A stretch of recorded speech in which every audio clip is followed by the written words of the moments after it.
טוב, אהלן.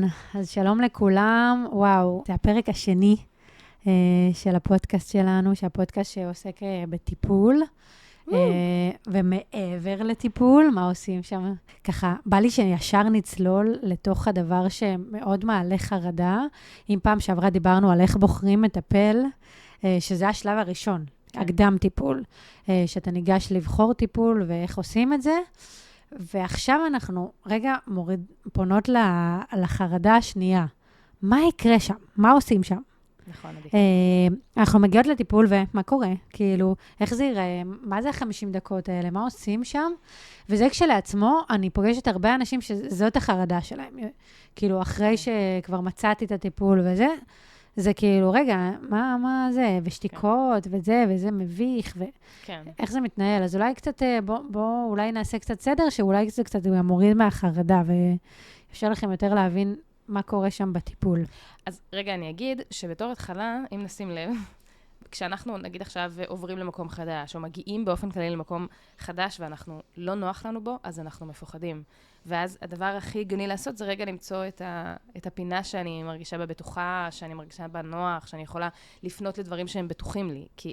כי זה מקומות שאני מכירה ויודעת, ואז בתוך מקום חדש אני מרגישה בה בטוחה.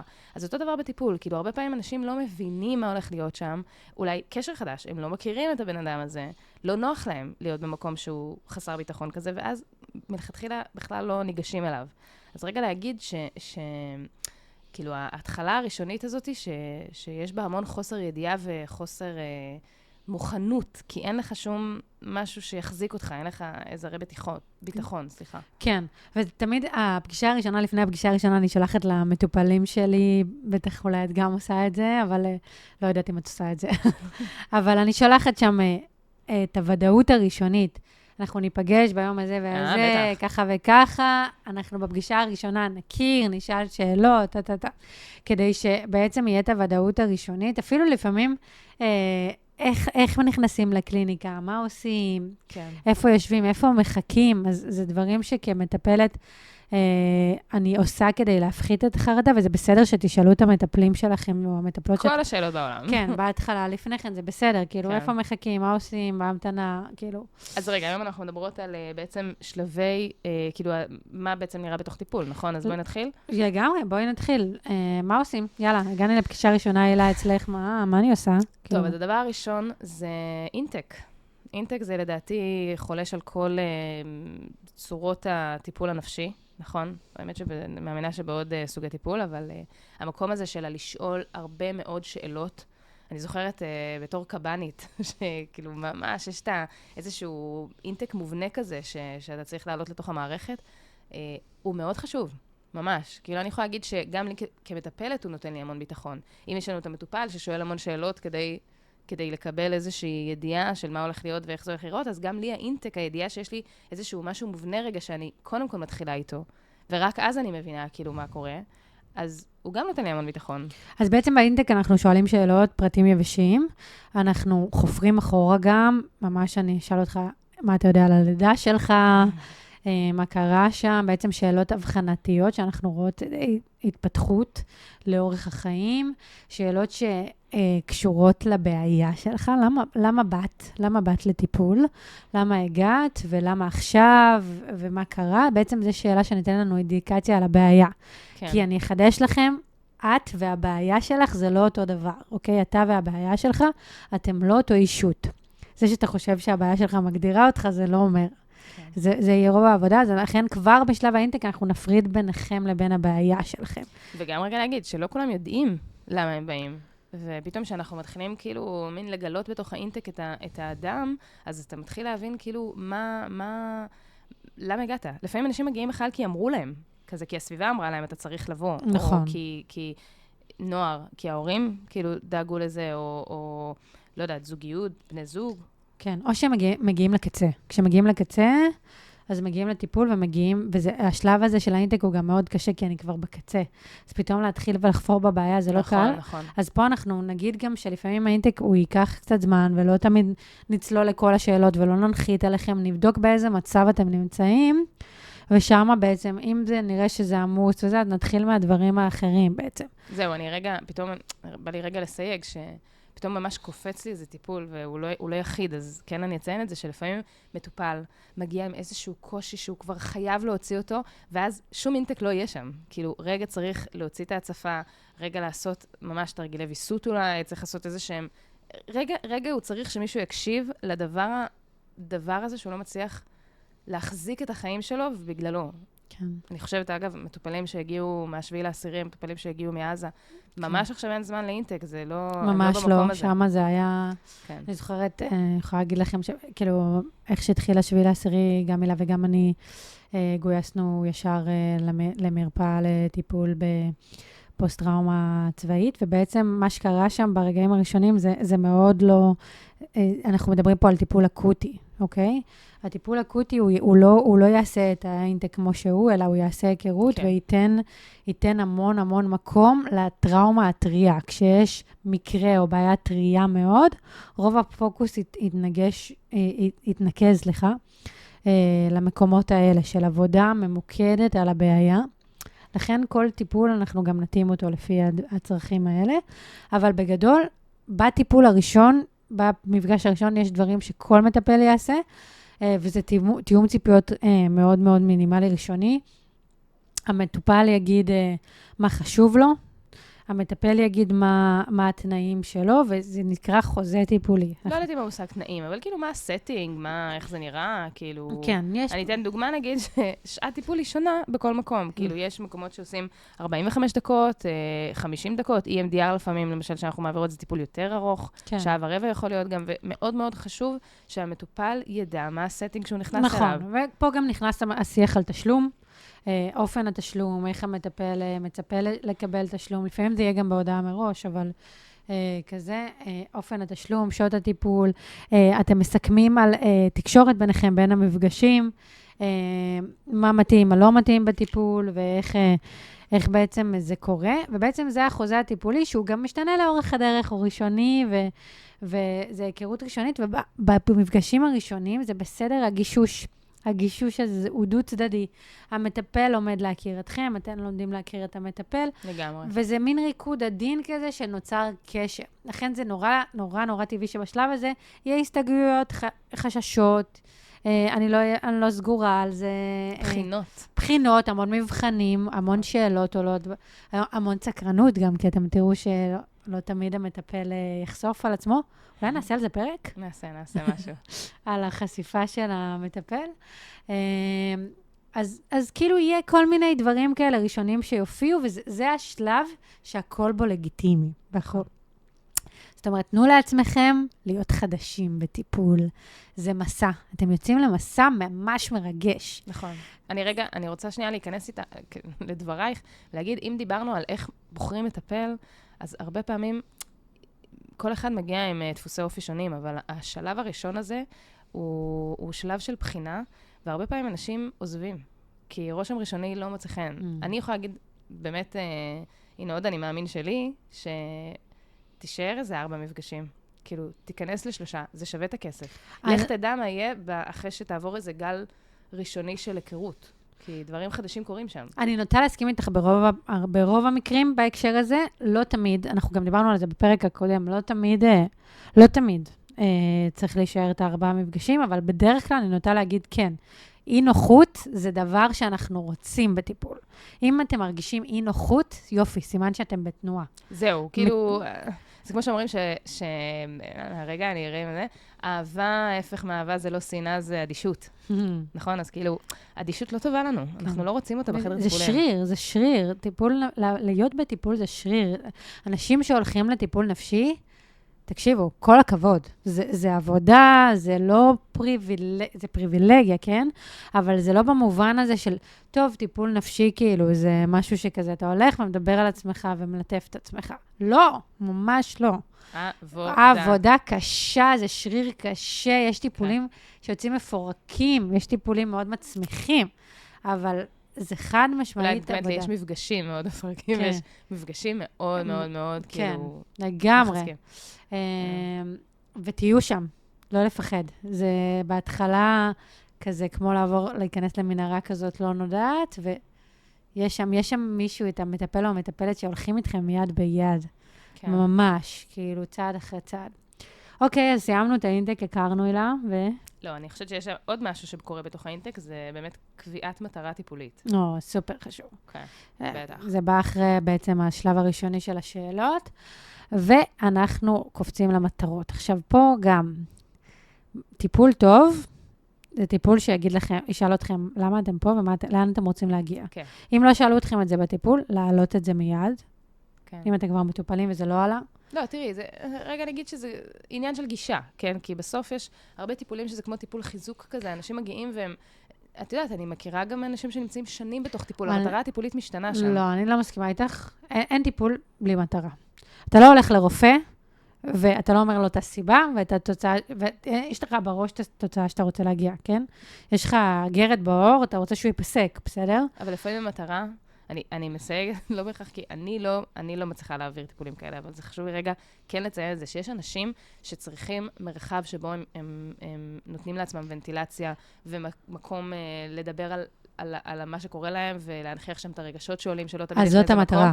נכון, אבל לפעמים המטרה הזאת היא לא מטרה שיש בה הרבה תנועה. יש בה איזשהו עניין של עיבוד פנימי בתוך המפגש, ואנחנו כאילו ממשיכים בחיים. אז את אומרת פה, כשמגדירים את המטרה, גם לעשות טיפול ציפיות.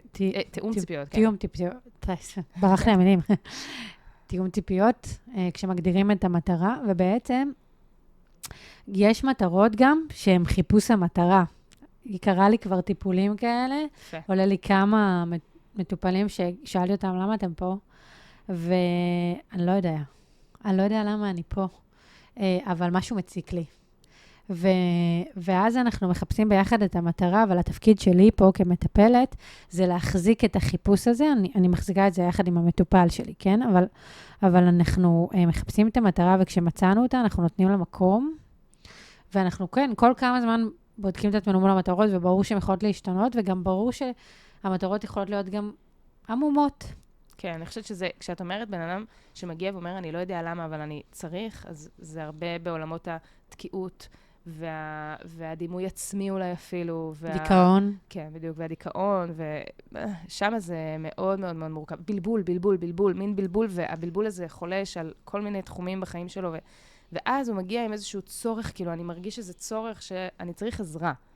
זה לפעמים, כאילו, אני מדברת על זה, וישר עולים לי אנשים שכזה הגיעו באיזו הצפה כזאת, אין בהירות בדרך.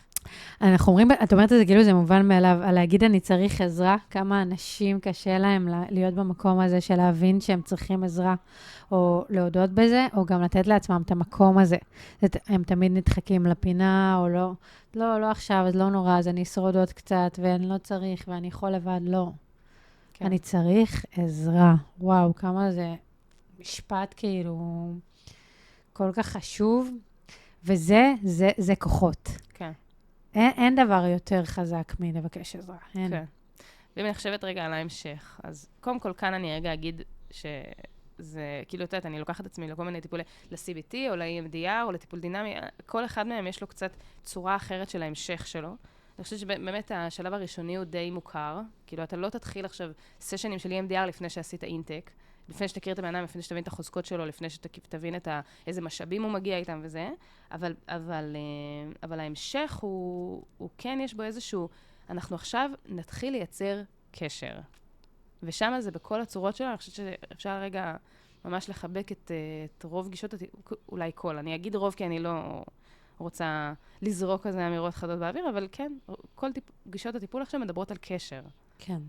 בדרך כלל בתחילת הפגישה, כאילו, יעלו דברים, אולי, לא יודעת, יעלו דברים שהם קרו השבוע, אולי לא, ובעצם, לפעמים נחזור לאותו נושא שעסקנו בו, לפעמים נושא חדש יעלה, ואני תמיד, שאלה שאני תמיד שואלת את המטופלים שלי, הם מכירים את זה בעל פה, בסוף הפגישה, אני שואלת, אם אתה יוצא היום מהטיפול. כן. שזה בעצם, השאלה הזאת מכווינה לאיזה תנועה קרתה. ולפעמים יש אי תנועה, ולפעמים יש תנועה מאוד חדה, או דווקא כואבת, או תנועה אחורה, או קדימה. בעצם הדבר הזה, השאלה הזאת, היא מכווינה למקומות שבודקים את עצמנו מול המטרה ומול הכאב והבעיה. נכון. כמה מפגשים שיקח, זה בעצם תוכנית הטיפול, אנחנו קוראים לה, הזמן הזה שאנחנו עובדים בטיפול, זה לוקח כמה שזה לוקח כל אחד, ומשתנה לפי המטרות, וגם קצב ההתקדמות, והמון המון דברים שקורים בדרך. והתקופה הזאת, יש בה גם שלבים. יש את השלב היצירת הקשר הראשוני, ויש את השלב שהוא ממש ממש עומק הטיפול והשינוי, ויש גם שלב של נסיגה. לפעמים אתם תהיו בטיפול, ואתם תרגישו, וואלה, משתפר, אני בסדר, אני טוב, אולי אני אסיים, ואז פתאום שבוע אחרי, בום. וואי, כמה זה קורה. איזה בום, אבל בום רציני, כאילו התרסקות, כזאת התרסקות לתפארת. תמיד מטופלים כשמגיעים אליי לקליניקה כשאני פוגשת אותם בשלב הזה של התרסקות, הם כאילו גמורים, ואני אומרת להם, יופי, אני מבסוטה, והם אומרים לי, מה את רוצה ממני? כאילו, אני גמור, כאילו. וזאת תנועה. כן, אני גם אוסיף כאן ואני אגיד שיש את ענייני החיים, שהם הרבה פעמים מאוד משפיעים עלינו, כאילו בסוף חגים ומשפחה וטרגדיות שקורות, סתם זה קופץ לי עכשיו, שבסוף הדברים האלה מאוד משפיעים, או לאדישות, או לטובה, או לרעה, כאילו, בכלל המושג הטובה לרעה הוא מוזר לי בהגדרה טיפולית, אבל החיים, אוקיי? עכשיו פסח, אנחנו לא נפגשים שבועיים נגיד, אז זה משמעותי מבחינת התנועה של המטופל בתוך החדר טיפולים ובתוך ההקשר של החיים שלו. אז בסוף יש גם בתוך התוכנית הטיפולית את החיים עצמם שחולשים וגולשים לתוך לגמרי. ואז מגיע השלב שאנחנו פותחים שוב פעם את המטרות ורואים מה הושג או לא. אני תמיד עושה את זה, אני יכולה להגיד על עצמי שאני עושה איזו פגישה כזאת שאני אומרת, אוקיי, יאללה, אנחנו פה מדברים כל שבוע, מגניב. איך את פותחת את זה? תמיד מעניין אותי. פשוט כזה, טוב, יאללה, אתה יושב פה הרבה זמן, או יושבת פה הרבה זמן, זוכרת מה המטרות שלך, כאילו, למה רצית, איך את מרגישה עם זה?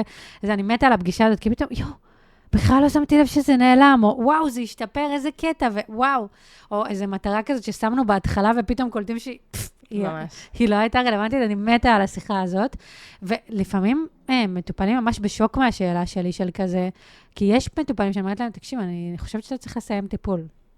כן. והם מסתכלים עליי, ואני כזה, כן, אני חושבת שאתה צריך לסיים טיפול, כאילו, הסטיגמה היא שזה טיפולים תמיד הם, אתה לא יודע מתי אתה מגיע ומסיים, זו עוד נקודה חשובה, וזה מביא אותנו לשלב האחרון בטיפול בעצם, הסיום. כן. אנחנו נפתח את המטרות, ואנחנו נראה איפה המטופל או המטופלת עומדים. לפעמים הטיפול מסתיים מכורח החיים, כמו שאמרת, כי החיים קורים. לפעמים יש סיום יזום מצד המטפלת, כמו הריון. נגיד עכשיו אני עכשיו יוצאת לחופשת לידה, אז הטיפול עם חלק מהמטופלים היה טיפול יזום מצידי, בגלל חופשת לידה. כן. אז אני רגע עכשיו אפתח עוד פעם את מה שאמרתי בהתחלה, שיש מטופלים שמגיעים לתקופה מאוד ארוכה, ולפעמים כאילו מטרה אחת הופכת להיות בקלות מטרה אחרת, ובאיזשהו מקום הטיפול הופך להיות מקום שאתה צריך אותו בלוז שלך, ביום-יום שלך, ולפעמים זה נוח לך, אולי אפילו.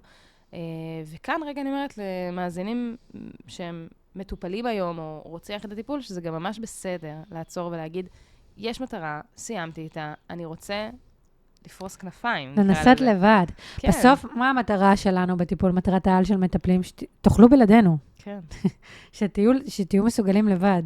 הרבה מאוד גישות החדשות הן גישות יותר קצרות מועד, יותר מותאמות לאוכלוסייה כאילו של שנות ה-2000, שכמו שאנחנו יכולים לעשות כמה קריירות בחיים, אז כאילו הכל צריך להיות יותר מהר, אנחנו רוצים לראות את התנועה יותר מהר, אנחנו רוצים כאילו לראות, אנחנו רוצים לגעת בדבר, והטיפולים הם יותר מותאמים לכך. כאילו אני ממש חושבת את זה, הם יותר גמישים והם יותר מותאמים.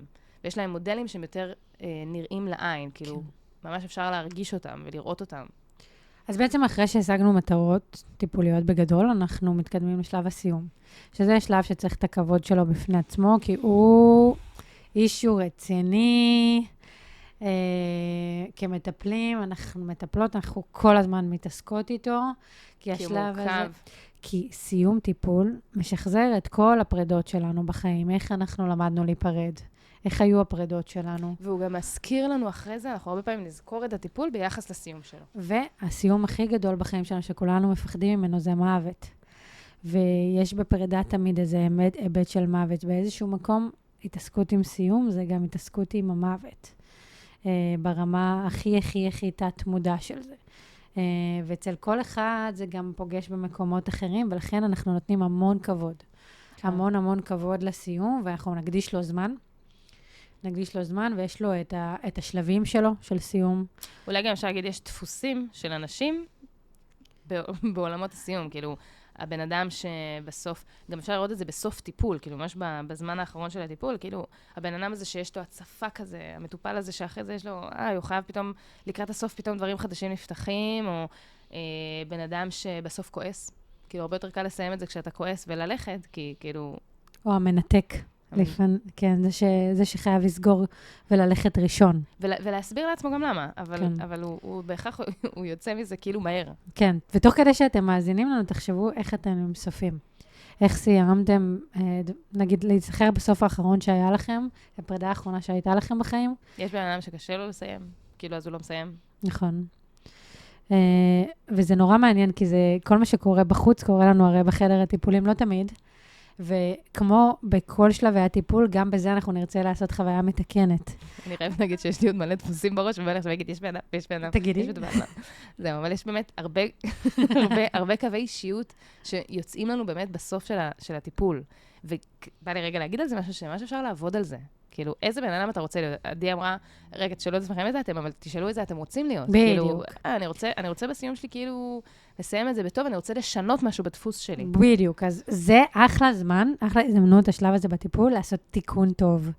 אם היה חוויית של פרידה קשה בחיים, נפרדתם בטרם מת ממישהו, או סתם כאילו אתם בבאסה על איך שסיימתם בחיים, בטיפול, זה זמן לציין את זה בצורה שאתם רוצים, וגם אנחנו נשאל אתכם כמטפלים. וואי, רגע. להיות מסוגל להגיד שאני רוצה לסיים. זה גם משהו, כאילו, שיכול להיות מאוד דפוס שמאוד קשה לאנשים לעשות. כאילו, סליחה, זה יותר קל לי כאילו להיות בחוסר נוחות של הדבר, ולא יודעת, אני חושבת שמישהו ששומע אותנו עכשיו ואומר, איזה אומץ זה להגיד, אני רוצה לסיים. לא להיעלם, לא לכעוס, לא לחפש סיבה. פשוט להבין שאני רוצה לסיים עכשיו. כן, וזה סופר חשוב לסיים טוב. סופר חשוב. אני חושבת שכאילו, זה הלב ליבו של השלב הזה.